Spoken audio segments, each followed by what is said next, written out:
Hi, this is Nog, and today I want to talk about the mute button. Well, the mute function in games is a really good idea in the sense that if you're like me who can get caught up in those flame wars and all those stupid arguments with people, yeah, muting someone, especially when it's when it starts to there are hints that things are gonna get bad, it's the best thing to do.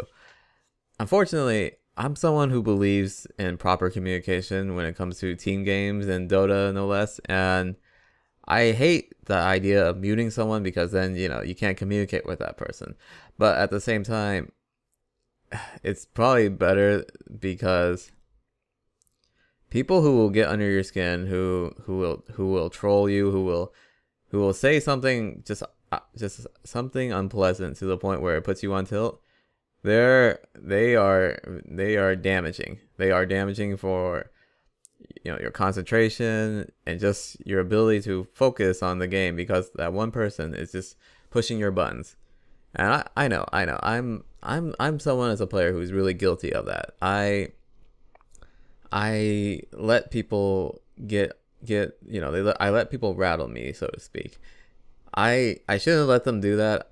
I wish I could just brush off anything people say, good or bad, but I'm not like that. I'm susceptible to it because I take everything to heart, and especially in the context of Dota, when the game is on the line and everything like that.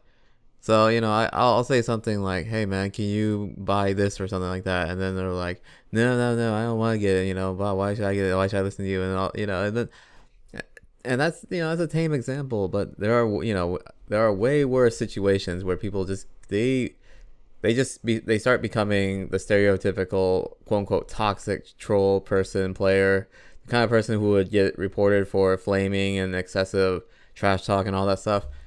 And you can chalk it up to immaturity. You can chalk it up to them just being just a bad person in general, not just in the game. But they're probably the kind of person who would push a grandma down down the street just so they can walk past her, faster. They're that kind of person. But people like that, they are well, they're a dime a dozen.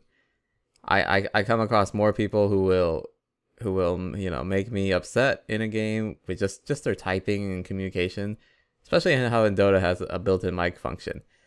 I'll come across more people like that than I will with pleasant people who would try to talk in a meaningful, significant way.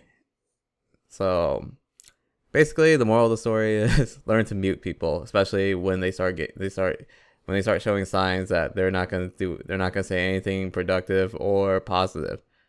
And yeah, don't let them have your time. Don't let them have the time of day, because if you try to argue with them, it's not gonna go anywhere. It's just gonna look. It's seriously not gonna do you any good. No matter how right you are, no matter how correct you are, they're not gonna listen, and they couldn't care less. All that matters to them is they cause someone to get mad, and if you get salty enough to let them to fall for their game, then it's on you. Anyway, thanks for listening.